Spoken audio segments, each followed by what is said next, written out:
Oh, Jesus.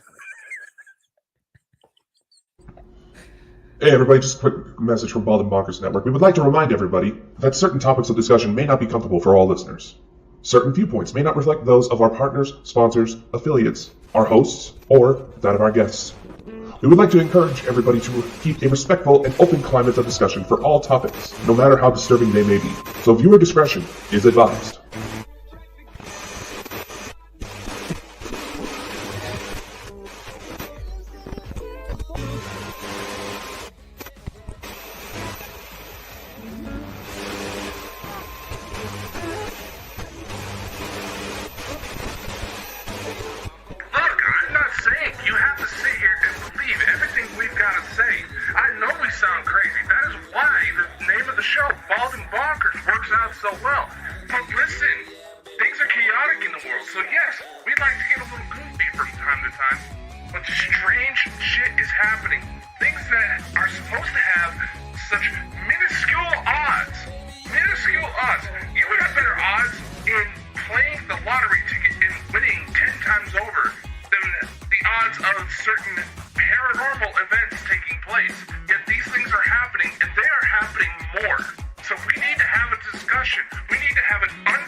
Discoveries mankind has ever experienced. And that is why we bring you the Bald and Bonkers Show.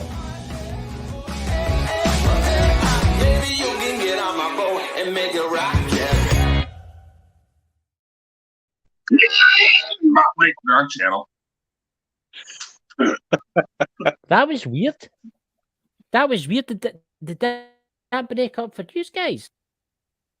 What happened? That was really weird. What was really weird, Christopher?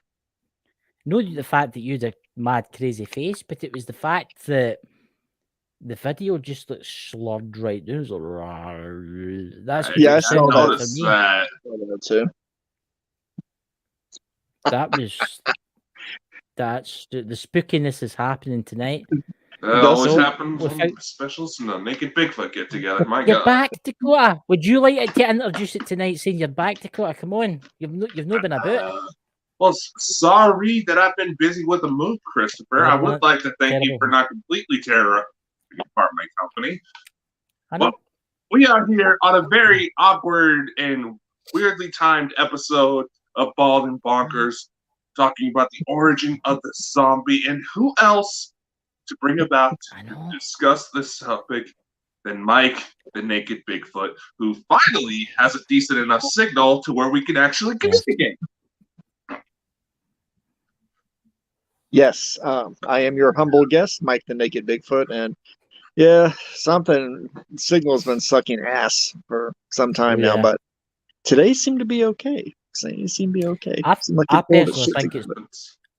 I personally think you've put that thing back in the box. Don't you? Put the stone face back in the box. I was about to say, can we stop comparing dildos here, guys? Well, Mike has got the biggest one, seemingly. That's what I've been told. I have the biggest collection of dildos? You've got the biggest one. It's fine. You can haunt Oh me. my God. or the biggest schlong, because both would be true. Well, there is no, God. There's no lies being spoken in this conversation at all. Old man sag doesn't count, Mike. That's oh no, it's no sag there, boo. It's all there. So tonight, guys, this is Mike's night. He's going to tell you a very interesting tale of strange things from beyond. So, Mike, without further ado, Mike, you have control, my friend. Well, it's a topic I've been wanting to talk about for some time, especially now that, you know, in pop culture now, the the zombie has become quite famous. Everybody has a TV show. Everybody has a movie coming out of some form of zombie, whether it's caused by a virus, um, a curse, or whatever that is pulling it up. That people they see they either don't know or they forget the roots of the modern the modern incarnation of the zombie that we see in media nowadays. Um, they're not, and I will speak mostly based on my faith. For those who do not know, I am a Hungan. I am a voodoo priest, and probably the zombie is aside. There are two things in my faith that are greatly Hollywoodized and greatly misconstrued, and that is the voodoo doll and the zombie. And I kind of blame Bela Lugosi for that when he did the movie White Zombie. You can trace it back then when, for those who don't know, that's a very old black and white movie that Bela Lugosi did. But it was one of the first movies that dealt with the topic of zombies, and they used a very racist. I can say that. I'm not saying it was a racist movie, but during the time, they sensationalized voodoo and attached the zombie to that, without fully understanding, what exactly in my faith a zombie is. I would say was or is. It's more fun to create these mindless automatons that enjoy eating people. And as it progressed through pop culture, it went from just eating people or killing people in general to eating brains and then eating flesh. The zombie in my culture does not eat flesh whatsoever. And there are, of course, I'm babbling a little bit. You guys need to interject with questions or something to get me back on track. So I tell you what, I'll bring up a picture. I'll bring up I've got a selection of pictures. Which one would you like me to bring up first? Would you the flask first, the one at the top, maybe? Yeah, because here we go. That's a powder box. For those who don't know what a powder box is, I'm about to explain that. That's powder box. In my culture, there are two types of things that are considered what we would consider zombies. There is one that is made, that is still living, and then there is one that is more supernatural, that is what we call a risen zombie. What that container would hold right there would be, if not the ingredients too, but the actual substance of zombie dust or zombie powder.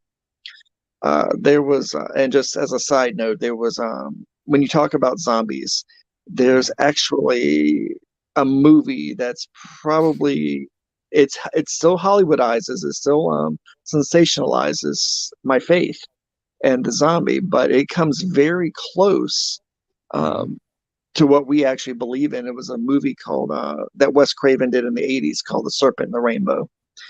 I strongly recommend people to watch that movie, The Serpent and the Rainbow. It's about 80% accurate and 20% Hollywood, but it explains the how a doctor who was trying to find better painkillers and anesthesia heard of zombie dust in Haiti, how it was used, and he went down there to try to collect some and learn how to make it, so he could bring it back to the States and sell it to the pharmaceutical industries, and they could use it as both as an anesthesia and also as a painkiller. And he got in all kinds of trouble when he went down there with both the faithful, and he also got in trouble politically. But it's a movie based loosely on his story when he traveled to Haiti to find out the origins of zombie powder and zombie dust. Yeah. It's a fun movie. Yeah, I've actually seen it because I know the one you're talking about, and it's quite a very interesting movie. It's a really, really good movie that's got a lot of true elements in it. There's also another movie too that deals with it that's lesser known. It's called Venom. Am I talking about the one with Tom Hardy and the symbiote? It was done in the 90s. And actually, members of my faith actually worked on suppressing that movie. So it's really hard to come by and really hard to find. But the movie is called Venom. But it deals with the creation of the supernatural zombie. While the other movie, The Serpent and the Rainbow, dealt with the creation of the living into a zombie. So those are two movies if you guys ever want to go check them out. If you can find the movie, what the fuck? Will. But if you ever find the movie Venom, I'm talking about the one with Tom Hardy, okay? Not the superhero movie with Tom Hardy. It's a different movie altogether. And it's actually what they did in that movie, which got them in trouble with us, is that they used accurate Veve symbols and actual rituals from our faith that actually work. They use them on the set and they use them in the movie. And oh my god! If you watch the movie, things happen when people watch this. When they watch Venom, things happen. And we worked really hard to get that movie suppressed and not be shown very often. I think I'm one of the few people in this area that own a copy of it, of that movie. Well, thanks to you, Dakota. Thanks to you, Mike, Dakota, and me now, and probably the whole. I'm gonna go look for this movie. Now know of the movie Venom. So yeah, it raises you'll have nightmares after you watch it. Trust me. Trust me. That's nothing new. It's a completely fascinating movie. But let's get back to zombies. Yeah. You showed me the container that held zombie dust. In our culture, there are culturally two distinct types of zombies. There are people that are turned into zombies that have their soul removed and they become zombies by the use of zombie powder. Yeah. Well, no, that's part of it, by the way. And then there is the actual raising of a corpse, of a soulless corpse, and putting the spirit of a Loa within that corpse to animate it to do what you want it to do. Now, the one that's created, the one that is made, what zombie powder does? Zombie powder is a mixture of toxins, but of all natural toxins that have to literally ferment in the ground. Usually it's 30 days, and you pull it out of the ground at the height of the fullest moon to use it. That's part of the ritual doing it. I'm not going to share the ritual with everybody. We do not do that. I will tell you a few of the ingredients. One of the ingredients is a type of nightshade. Another ingredient is the tetrodotoxin that comes from pufferfish. It also has various other ground. It has ground human body parts in it as well. It has graveyards dust in it. It also has the blood of a condemned man that's always put inside of it as well. Those are just some of the ingredients you use to make it with it. You will not find a hungan or a mambo that will. We all know how to make it. We're taught how to make it.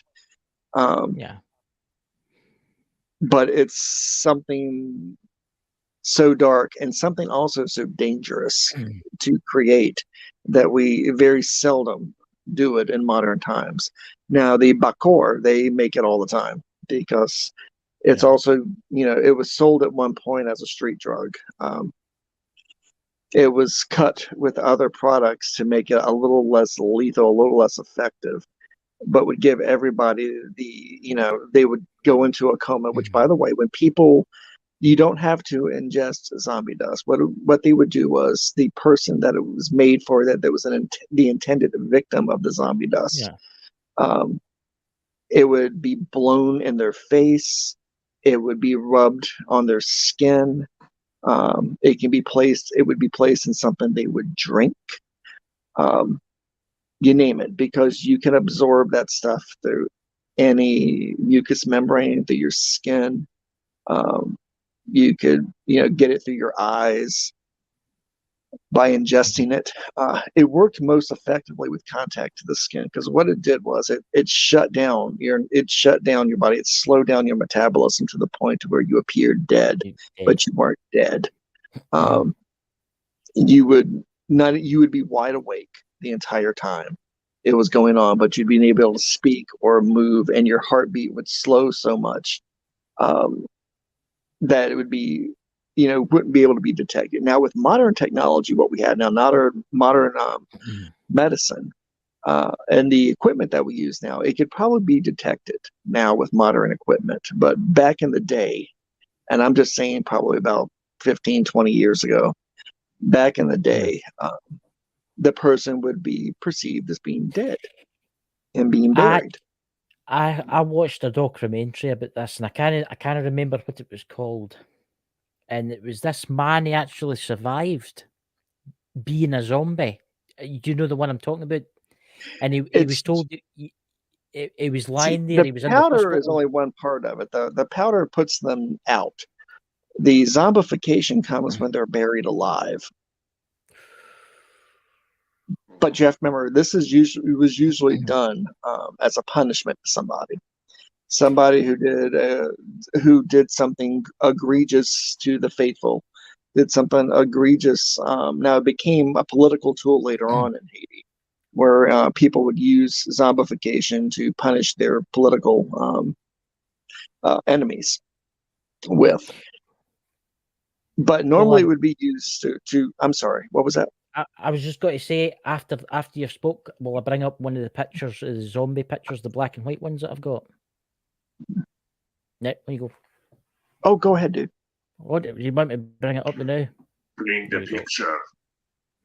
It's an interesting one, this. You obviously know a lot more about this, Mike.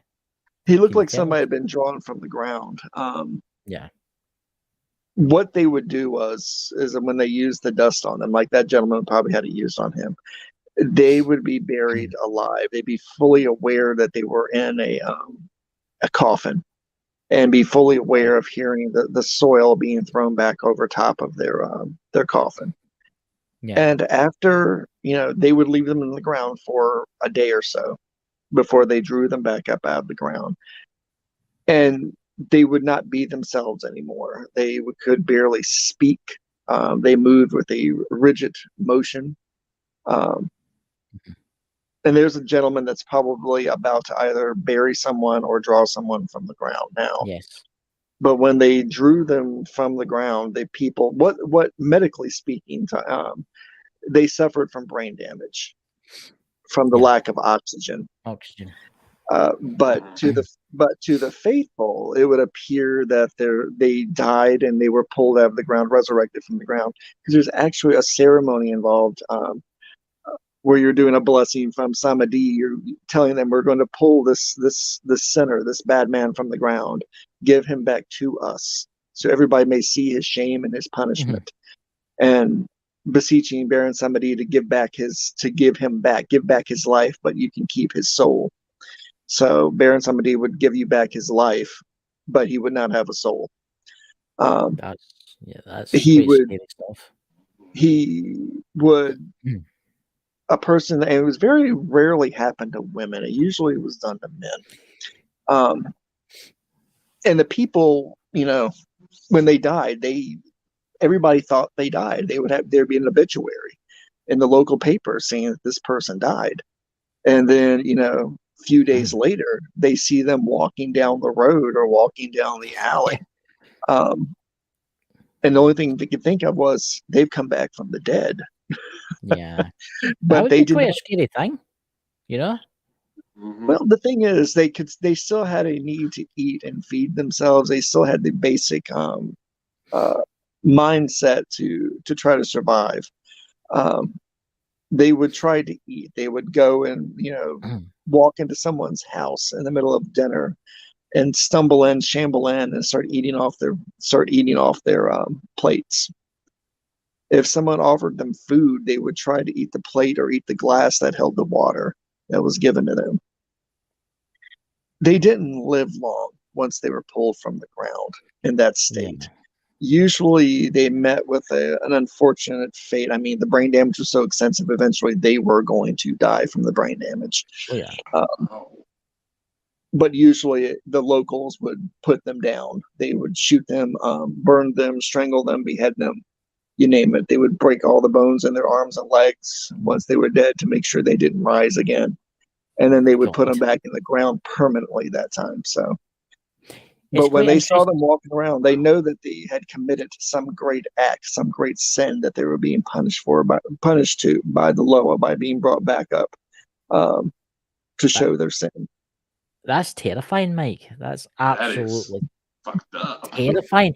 I mean, there's a photo here. There's two photos. I've got one that you sent me, Mike, and then I found a kind of different one. Can you tell us something about this? Because I find this very interesting. It's kind of like an illustration. The zombie was considered were considered also as slaves. Yeah. There are tales of people that were brought from the ground, and that's right there with the ropes around them.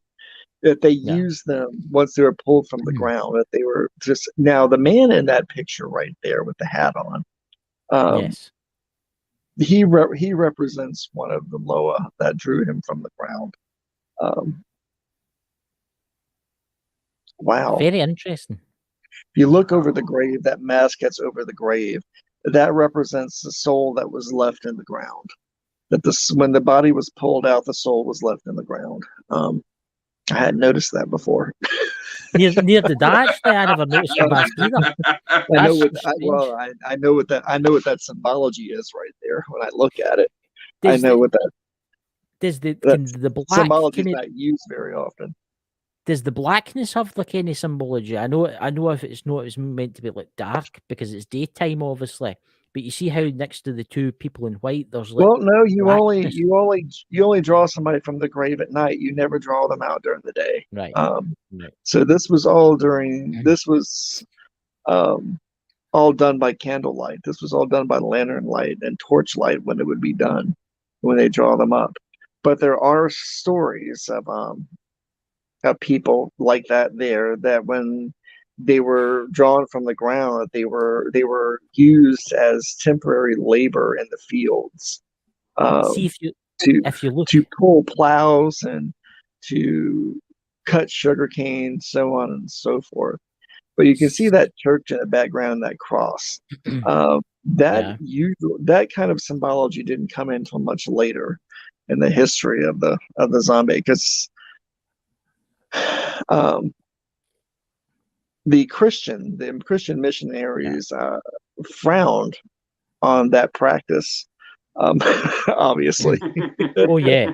If when they would go to a Christian cemetery, that would usually be near a church, behind a church, or in front of a church, and dig up somebody that was supposedly dead from the ground. Oh, good. So God. that illustration right there shows that they gave zero fucks to that particular church when they did that act. So, do you, out of curiosity, Mike, do you see the face? Do you see the face? Yeah, the faces are, because when you pull them from the ground, there's nothing left of that person that's inside of them. So they become these faceless people. I'm talking about the face that the master of the man that did it. Yeah, look at his leg. Look at his bottom leg. Oh yeah, that's a representation of. That's one of the representations of Samadhi. When he is pulling people from the ground for you, he walks Samadhi, and the reason why you break their legs and arms when you put them back into the ground is one of the aspects of the Baron of Saturdays, is that he is the broken man. That he walks because he walks. Almost like a spider, because of his arms and legs are perpetually broken. The bones in his arms and legs are always broken. But he can still wield a shovel and dig your grave if need be. I find it very disturbing too, Mike, that there's a child in that. No, that's normal. So they brought No, children back that's too. normal. So they brought children back too. Why would you want to bring a child back? That was usually done politically, and done by your political enemies that would do that. That Right. would kill your children and bring them back, kill them figuratively and bring them back.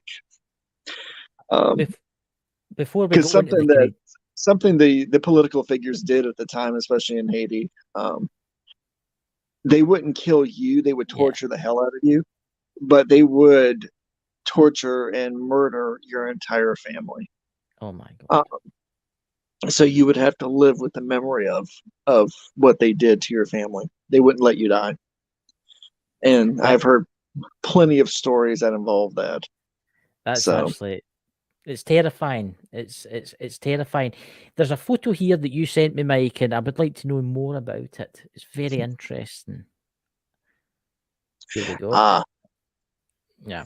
that's a representation of Shango that they're trying to invoke right there. Actually, Shango deals more with putting the dead back in the grave, and that probably leads into the next type of zombie that I was telling you guys about. This is what we're looking for. The more supernatural, the more paranormal, supernatural, insidious zombie that's done with it. Yes. There is a ritual, there is a practice of somebody who is freshly dead, having their body taken from it's brought above their grave. Their grave is dug up and they're brought to lay flat on their grave. And this is probably something more what Hollywood grasped onto when they started coming up with the various zombie movies and zombie television shows. Yeah. Aside from the eating of flesh and brains. Yes. That the zombie is used as a tool for revenge. That the body is brought back, but the spirit is not brought back. But you need something to animate the body when it's dug up from the grave. And it's usually the spirit of a member of the House of Gadi, which is one of the greater houses. I know it sounds like Game of Thrones, but it's not. When I start talking about houses, but there are families in my faith's spirits. There's families of true families of spirits where there's a father, a mother, and the children, grandchildren, and cousins, uncles, so on and so forth. And the Gadi is one of the family names and one of the families that their main aspect to all of the children that were born as low as in that family were to deal with different aspects of death and undeath. And you would dig the body up. It had to be an intact body. It couldn't be missing arms, legs, head, anything like that. It had to have its own eyes as well. It had to be as intact as possible. So, and it was preferable to be rather youthful, and during their time of life. But what you would do was you would animate this body to go forth and to literally kill people. To go out and strangle, beat, kill, chew, you name it, to other people. But you would have to invest a spirit from the Gadi family to animate this body. The trick was once the body is brought up and once the body is animated, the body can never, you can't destroy it. You've brought something new to the world that you can't get rid of once you do it. Once it fulfills its purpose, it sits back and waits for more orders. It'll actually follow around the person who brought it back in the first place, who created it in the first place. It will actually follow them. They may leave it in the cemetery, but as they're walking down the road or traveling in the country, they may see the body that they brought back walking and following them through the woods or walking and following them through the town or the city. Again, they walk with not with a fluid gait. They walk with, stiff legs, stiff arms. Yeah. But when you just looking at them, you would assume that they were alive. You wouldn't assume that they were dead until you tried to speak to them, and they would not speak back. And if you looked deep within their eyes, because where their pupils should be at are Yeah. tiny orange pinpricks of flame that exist in those eyes. That is the spirit that's animating that body, that exists within the eyes of that zombie. And they would send it out to for revenge, to kill the if your wife is unfaithful, you would send the zombie forth to kill the man that she was screwing. Yeah. If you felt like that your neighbor had done something to offend you enough to where you felt like creating this blasphemous thing to go out and to kill them. It reminds you a lot of the Jewish and the Kabbalah golem is the way you would give it its instructions. Yeah. Instead of giving it instructions and placing the instructions in the mouth of this automaton that you raised up, you would draw pictures using colored sand to do it with it. And you would bring it, it would sit there with you, and you would show it what you wanted it to do. And you would give it a time frame in which to do it with. Now, you only maintain control from moon to moon of it. That's a control. It would only listen to you from moon to moon. It would only kill for you from moon to moon. So you'd have 30 days for it to exact what you wanted to do for it to do it. Then after that, it was free to roam. And like I said, usually it followed you. It wouldn't leave you alone until you put it back in its grave. Like I said before, you couldn't destroy it. You could burn it. You could chop it up. But over time, throw it into the ocean. But over time, this thing would piece itself back together. It would come back together. It would show up on your doorstep again. Not to hurt you, but if it was still within that moon to moon period, it would be there for further instructions to complete its mission. So basically, it's the ultimate soldier then. It's the ultimate killing machine. That's what it was considered as. And it did not use tools or anything like that. It used its bare hands, it used its mouth, it used its feet to literally rip you apart, snap your neck, so on and so forth. Now, if you needed to put it down, knowing that this thing that you created is now completely immortal, you can't do anything with it. The only way to put it back in its grave, and this is a little bit, but every discretion is advised. But I know, but every child knows this, and most of these corpses were males. So what you would do was you would cut its penis off,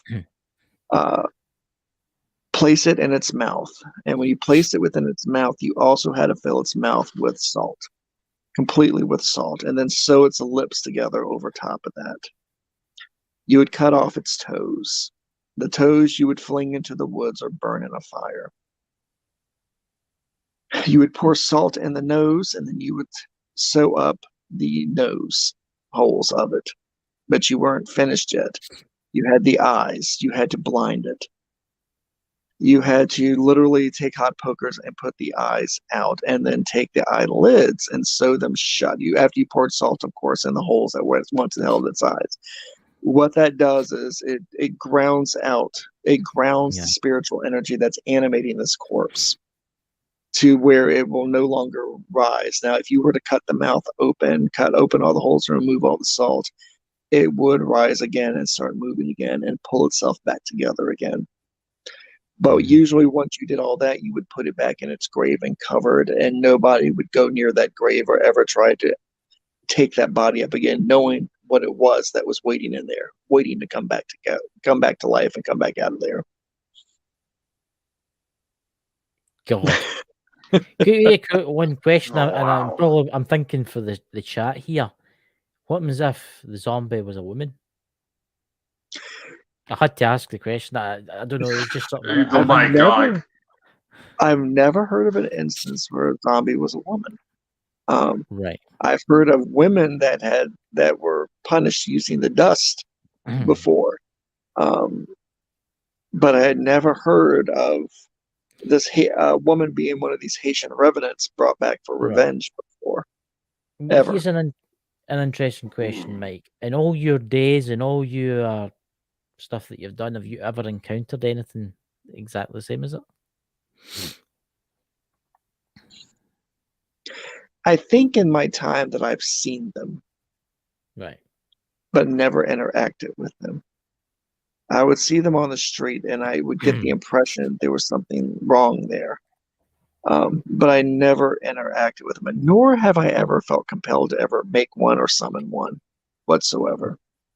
Do you Now think you're making that me think that other question about women's making me think too. I couldn't help myself. I had to ask it. I had to do it. Well, no, because there is a way. There was a way that they would use women to punish their husbands with, and sometimes zombie powder was used in it, but it was a way. It invoked a certain madness in women that caused the woman to kill her husband. And then she would wake like she had been asleep with no memory of what she did. But during the madness that she's infected with, she felt no pain. And if she had no knife and no tool in which to stab or kill her husband, she would use her hands and her teeth to rip into him with it. And she felt no pain during this time. So if she was shot or stabbed, she wouldn't feel it. She would continue on until he was dead. And once he was dead, she would snap out of it. Yeah, I'll ask this So question. a Florida woman cracked out on meth. Got it. Here's a question for you, and then I'll let Dakota speak because he's no spoke all night hardly. Do you think in this modern era in the United States, is there any among us right now? Yes. Right. That's actually terrifying. That actually. Yeah. I know. Just not the Haitian version that's out there, because there are things that were brought up, and summoned forth zombies that were just released into the wild instead of being put down properly. But there are other cultures with other practices that would resemble what we would call a zombie that are out there. Yeah. That people brought up. Like I mentioned before, there of course is a Scandinavian revenant, which looks just like a living being, except for the person that it was called forth to kill. It's a corpse. It's an animated corpse. The person that it was sent to kill or to harm would not see it as they would not see it as a living being. They would see it as a shambling, rotting corpse coming after them. While everybody else around them, the non-intended victims, they would see it as a living being attacking another person. But the person being attacked would see it as it really was, as a rotting corpse trying to kill them. So, I'm finding it interesting that Mike's sound is starting to act funny as he was talking about that. Yeah. I don't have a mirror box to put myself in, so I'll need to make one. I know. I have to make a big mirror coffin to put myself in. So. Hi. So, out of curiosity, are there any countermeasures that someone could do that could negate the effects of the zombie dust? No. Absolutely. Oh shit. Absolutely none. This stuff is incredibly strong. There's no way to avoid it. If you get the smallest amount on your body, it will affect you. And it could, again, you could get it on your clothes. This is why it's so dangerous. This is why so many people don't screw with it. If you get some on your clothes, think of it as the fentanyl of the supernatural world. It doesn't take much to affect you whatsoever. I like playing pop culture and current event stuff to explain stuff. If you have some that's settled, like it missed you, but it settled on your clothing, but later on it gets on your skin, it's going to have the same effect. It's going to do it. It takes so little of it to put you down, and there's no way to. It has to wear off. It has to wear, and it does wear off. It takes about 24 or 48 hours for it to completely wear off, but it does wear off. Your body does metabolize it, and it does wear off. And you wake up fine. Aside from the point, if somebody buried you, though, while you were underneath like seven, you would wake up fine. Silent mode. You wake up with some serious brain damage. Mike. That you would meet your final death eventually from it. So that was strange. You're starting to talk like a. See like what a I mean? Cylon. That is, it's Deeper weird, in the that. hole we go, the weirder here's Mike actually- sounds. Here's something, and maybe there's somebody sitting out there panicking now because somebody set a zombie after them. The second zombie, the bad ones that don't die, right? Is there any way, yeah, it's going to get you. In the end, it is going to get you, right? Is there any way you can protect your house so it can't come into the house? So as it waits outside on you, it can't come in. Is there any way you could protect your house to stop it from coming in to get you? supposedly, if you put a ring around your house of it's called it's a tree called beach pine. It has a more proper name, but in Haiti it's called a beach pine. That you use the ash from that mixed with the soil of the person that of the body that was pulled from the ground. But you would have to know that name of that person and then find their grave to be able to get the soil from their grave. And you would mix those and you could put it in a ring around your home. They couldn't cross that whatsoever. Very few things actually can cross that mixture. But you would have to know a lot of details about what was coming after you, what it was in life that was coming after you, to be able to find the grave and then be able to get the dirt from that grave to mix it with it. So very interesting. I've just got one more question before I hand you over to Dakota. See how you were saying about destroying the body, chopping its toes off and stuff, and then you went and said, because this is, I was thinking about this. You said there's some just thrown into the woods loose. What did you mean by that? So you're telling me that they're maybe wandering about the woods as we speak? Yeah. Loose. Especially if the one that called them has died. If they died, they don't have anybody. They don't have an anchor anymore to this world, so they wander the world now. So they just wander aimlessly. They don't. Well, they don't need food. They don't need water. They don't need to breathe. They're probably what gave a lot of credence to a lot of the legends of some of the more dangerous zombies that we have in our pop culture now. Were people spotting these free range zombies that became free range once they were abandoned or the person that called them up had died and left this world, and they no longer could follow that person anymore like a puppy. So yeah, you could quite possibly run across one. It is very, very possible. That's quite. But scary. much like one of my favorite quotes from the Hellraiser movies, it's that you don't want to get in its way. The quote is, "You never stand between hell and its goals. So you never stand between that thing that's out there walking and where it wants to go. Otherwise, it'll take enough interest in you to snap your neck and then keep walking." Lovely. My goodness. Dakota? Now, Mike, for some reason, I just got to start thinking of like skinwalkers and stuff. Oh, Jesus. Dancing Christ. Oh, my God. Has there ever been an incident where it wasn't humans that the zombification process was done into, but animals instead?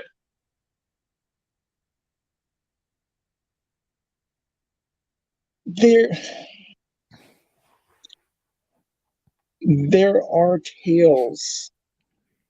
Animals are different. Animals are completely different. Yeah. Their souls have a different purpose. Animals have a different purpose in both life and in death. They are creatures of instinct. So you couldn't call up the spirit of a wolf, of a dead wolf, or try to summon a dead wolf. Because you're just bringing something back to this world that's going to act the way it was when it was alive. It doesn't have that spark currently or in the past of humanity of purpose. It is a creature of instinct. And when you bring it back, you have a creature of instinct again that you won't be able to communicate with it whatsoever. And it's going to act instinctually. If you were able to pull something like that off, it is something that's going to act instinctually. It's not going to be your personal attack dog. It'll more likely attack you and rip your throat out, and then fall back into a state of death after it does that. Pet Cemetery, got it. Here's a question. I'm just going to throw this out here. It popped into my head when I was sitting here, but obviously this is probably a load of rubbish, right? What happens if you get a darker creature, a living darker creature entity, known, because there's loads of cryptids out there, right? That's intelligent, aware, and do the exact same to it. Like Bigfoot. Now, and there you go. I couldn't imagine a zombie Bigfoot whatsoever. That would be fucking horrifying. But there are, in different cultures, especially in Native American cultures, there are darker spirits of the wood that can be, and from nature and from the rocks and from the stone, that can be called up to animate corpses with. There's stories that they would tell back when we were moving out west and moving across the west, of people seeing Indians riding horses at midnight across the plains, but they would have this blue, like hellfire, glinting off of their bodies and off of the horses. And supposedly these were once dead Indians that had died, that had been brought back to defend their lands, but their souls didn't come back. They brought the spirits of the land, protecting spirits of the land, and some of the darker spirits of the air and of the night to inhabit the bodies, to ride out to do these things. So you're fucking telling me that Ghost Rider is real? Son of a bitch. Ding, ding, ding, ding, ding, ding, ding. Sorry, it's just... Yeah. No. I can think about 13 tribes right now are thinking about coming there and smacking you around right now. Sorry. Do you want me to give you your address, Dakota? If any American Indians out there want to meet Dakota in person, please go to the website and leave a comment or two. You know, he's always available. Just head out to Lanarkshire, you know. You can get Google instructions to Google Maps to his house. So. I'll post Chris's address. You know, he left it in the store, so. I know. It's absolutely fine. It's absolutely fine. You can come and visit if you want. I'm not caring. So, there's one other picture we've got there actually, and it was. I think it's the one where you said where they're mixing up the ingredients. You know, but never actually showed this one. Let's see. Let me play it. There we go. Yeah, it looks like they're mixing the ingredients to it right there. Is that a human skull there? That's like a human skull. Yeah, that's a skull. I have before I say this. It is illegal. It is a felony to harvest human remains from cemeteries currently. Yeah. But before those laws were in effect, and those laws don't pertain to any human remains that were harvested before that law went into effect. Yeah. With that being said, I own several human skulls. Do you, Mike? You should show one of them one night. Wow, what a surprise. I own human skulls. Well, there is a guy on TikTok who is selling real human bones. That's illegal. That's illegal. Illegally acquired. And I was like, isn't transporting them across state lines legal? Well, it's illegal to sell human remains too. But what happens if they're already old, very old? Say they're about maybe 500 years old and they were bought in a shop maybe 100 years ago. There's still laws that prohibit doing that, except for under extreme cases. Most of the time, you can donate to museums, to different societies to do it with it, but you can't exchange money when it comes to that whatsoever. Out of curiosity, the human skulls that you've got, it wasn't anybody that pissed you off, was it? No. It was during my training where I had to go out and remove the skulls out of the ground of some people to create tools that I needed for my practice. So, and one of them I turned into a bowl, which I used to mix various powders and dusts in. For a second there, I thought you were going to say you eat your Rice Krispies out. Oh, God. Your Cocoa Puts some Pops or lotion your on its skin. Yeah. Wait. The others I lotion on its use skin, Rob. the others I use like a transistor radio if I need to try to communicate with someone. So Oh my God. I have the remains act as an anchor for the spirit that I'm calling up. So the other one I use that one night. to make shit up. Hell? I would love to see that one night. Would you be I have to willing make see sure that? There was like electronic static I heard on my end when Mike was talking about using it as a transponder. What the hell? That was just freaky. I would really be interested in seeing that, mate.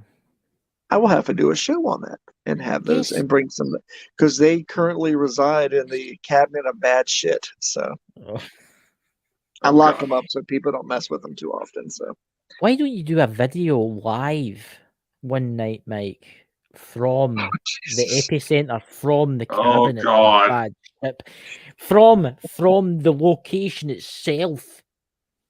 You know Dakota why? will come and visit you and help you. It's because I don't know how much FBI, open up! we'll know of some of the malice that's associated with these objects. I'm not sure how much of it can be transmitted digitally. I was curious. I didn't think about this until after my show ended last night. Of how many people could have been affected last night by it. I was affected slightly. I couldn't sleep after it. For some weird reason, I kept seeing it in my image in my head. I will say that. And I had and I seen you, but you'd like a weird gown on. I don't know what you were up to. And yeah, Liberace. Liberace, there you go. And I seen the face, and I kept waking up. It's strange. I woke up at 4 o'clock in the morning exactly. Went back to sleep. I woke up at 6 o'clock in the morning exactly. And every time I woke up, my Alexa sitting next to me, and I clicked it, and it was exactly like 4 a.m. Nothing caught on fire, or you didn't feel ill, well, or have a fever. My experience, it takes spirits a little bit to figure out how to transmit themselves digitally. But when I woke up in the morning, I had a sore stomach for some weird reason. I did have a sore stomach. Well, but it didn't last long. If you don't die within a space of 15 days, I'll say that you weren't cursed. So I'll be fine then. But if this is my last transmission, I would just like to say, everybody as witnesses, that I am going to haunt Dakota. But Mike, you know something? Because I like you so much, I'm not going to haunt you because I just like you so much. It'll be a happy haunting. Aye. But just let your family know, though, Chris, that I would appreciate a body part, like a finger or a toe or something. Would you like left hand, right hand? Left hand, preferably, to put in my cabinet of curiosities. So, would you like the full hand? Would you like the full hand on like a kind of a mounted mantelpiece kind of thing with some LEDs? I do not want to hold hand. I've come after you at night. I've seen plenty of hands of glory during my days of traveling. I do not need any more of those. Oh God! Not a glory hole, but a hand of glory. Can you imagine hand of glory that's shaped like that? Yeah. Can you imagine what would be worse? Going down to the cabinet of this despair where all your things are, and then noticing that my hand was missing. So you'd be lying in your bed at night, there'd be something slowly. I like to see if I could get your hand to animate to get it to walk around like thing. That'd be kind of cool. You can get me to do like things, like maybe like clean. I'm pretty sure I could go all Dr. Frankenstein on that thing and do that. So, well, my last will and testament that Dakota but I don't really know, Dakota. I'm just going to haunt you. And my left hand has to go to Mike, the Naked Bigfoot, for a science experiment. You know what? My right hand's the, you know what I mean? My right hand's a I good just hand. want to you make know? I just want to make a necklace out of your knuckle bones. That's all. So I think that would look really nice. And you can buy it on All right, Amazon Dahmer. from Mike's store. well, no, I own several bone necklaces. I wouldn't mind another one. Oh my god, it's all coming I in. own Can I several. I Oh own, God. I Can I own ask you several something? musical What's the instruments that are next? made from human remains as well. So Oh my god, ladies those and I gentlemen. inherited. Those were passed along to me, so I did not make Any those. They were sex inherited. toys? Oh no, one of them is a pipe. Is a pipe made from a femur. That sounds. That's in there too, because every time you play it, every sound that comes out of it is so sad, and you can't get the music out of your ears once you hear it. It lingers with you for days and days and days when you play music on somebody's human remains. So, and I have a drum that the drum part of it is made from human skin. So I inherited that. I did not buy that. The just to let FBI was watching this today, right? everybody I know Where's that. this inherited that. transmission coming Don't. from? Yeah, it's over 100 years old. It's like I inherited that. Don't look Oh. underneath the rose bush. Yeah, Are you it's looking over. forward? It's over Are you 100 years old. So Are you looking forward to Sunday, Mike, when you said you were coming on with me and Dakota to talk about the Paris catacombs? Or you like it? There's loads of human parts in there. Oh yeah. That's kind of like a Walmart for body parts, isn't it? That's probably one of the few places on Earth that I would never go to. Would be the Parisian Really? catacombs Why whatsoever. not? Why? That's kind of like a holiday location. Well, you know for you. they still hold parties and raves, Oh yeah. and there's in those catacombs. There's cults that practice all kinds of crazy shit down there. There's actually drug labs that are in those Parisian catacombs as well. Yep. There's all kinds of crazy shit that happens down there. Yeah. I've seen way too many movies and documentaries about that place. What's that film? Is it So Below or So Beloved? What is that? Was it? Yeah, that's one of the worst ones. That's like, oh god, it's so claustrophobic. It'll just fuck you up watching that movie. As above, so below. That's a tough movie to watch. There's also a movie called Creep.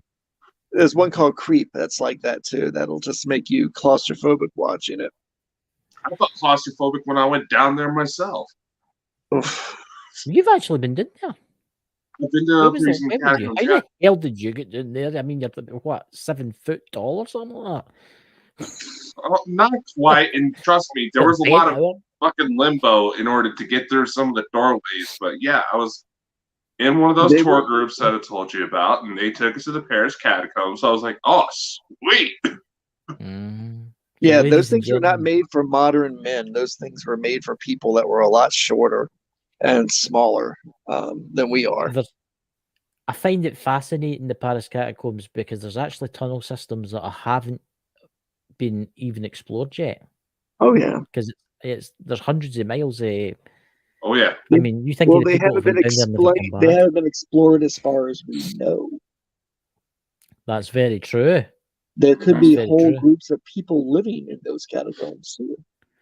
Well, I actually found out something really interesting during World War II. You'll like this. The Nazis had a bunker and the Paris catacombs. And I kid you not, 10 feet below the Nazis' bunker, the Paris resistance, that's where their bunker was. I can believe all that. in the same system. All in the same system. And never the two would meet. I mean, that's just how extensive those catacombs were and are. Oh yeah. Yeah. You know, we should actually do a live one night talking about the Nazis and what they actually go up to, because you'll know quite a lot about that, Mike, don't you? All the kind of strange satanic and the kind of strange worshipping that went on with the people always SS. would assume that it was satanic, but they practiced. Yeah, they practiced rituals that were far older and far darker than anything that the Christians could pull out of their ass. So oh yeah. So Mike, and a lot of the it next worked. show? What's your next show? I'm probably going to do the show about that clay pipe. To be honest with you. The tale of the clay pipe. Yeah. The clay Can I pipe ask should be interesting. One question about the clay pipe. What did you smoke in it out of curiosity? Was it just normal tobacco or was it anything else? Because it's something that's in the back of my mind. I If bet you you did. were going to You did, didn't you? anything that you did smoke in that, you would summon the spirits of the people that Yeah. their ashes were mixed within that pipe. Yeah. But I mainly smoked when I did smoke it was with tobacco that we actually raised on the farm and smoked and cured ourselves. So Yeah. Any young kiddies watching, don't smoke tobacco. It's very bad for you. Gives you cancer and many bad things. Well, unless you grow your own. I was about to say, but Is there a tobacco difference? itself, not so much. It's the shit they put. It's the That's chemicals they true. put in it. Like modern cigarettes, if you ever light a modern cigarette, it burns down extremely quick. It's designed to burn quick, so you have to have another one. Whereas because I used to smoke roll-ups, I used to smoke Golden Virginia. I used to smoke roll-ups, and they lasted longer, a lot longer. Regular tobacco does last a lot longer, and then there's a thing called rabbit ear tobacco, which grows wild here in the United States, Right. and it was smoked by the Native Americans and a lot of the southern tribes, and that stuff would fuck you up like Percocet. Yeah. Oh, you need to get your own online store, Mike. Mike's Strange and Unusual Things online store. I think it'd make a killing. I think we need to get Mike's videos syndicated on the TV network. I know, Mike. We need to get your videos on the TV net. And another thing, when is this book coming out? When is the book coming out? Yes, any updates on that? Glad you mentioned that because I am expecting a visit tomorrow from my from one of my attorneys, but also from my agent / publisher will be here tomorrow. So we're going to be talking about that. Moving forward with it. So we are moving forward. Again, the family members involved in that haven't died yet. But we did reach an amicable settlement. So I was going to say you could always leave them a clay face, in the will. You should not fuck with the stone face. Should never fuck with the stone face at all. Yeah. So, ladies and gentlemen, I hope you enjoyed it tonight. We'll catch you all on Saturday and Sunday, and Sherry, she's got a show tomorrow in the Lost Magics. What's it about tomorrow, Dakota? I believe Queen's Castle, and I actually need to get with Sherry in order to iron out the details because I haven't posted anything for it yet. That's terrible. That's terrible. That's terrible. But there's a lot of fucking castles. I know. There's loads of castles here in the United Kingdom. Well, I'm in Scotland. It's like, look, there's a castle. Well, one over there. One over there. They're everywhere. Oh, look, a nudist castle. I knew. No, we better don't tell Mike about things like that. You'll be getting them all excited. They exist. Where? I need to go. To you, Mike, after the show. But everybody, thank you for coming, and we'll see you all on Friday, Saturday, Sunday. See you later. All right. Come on.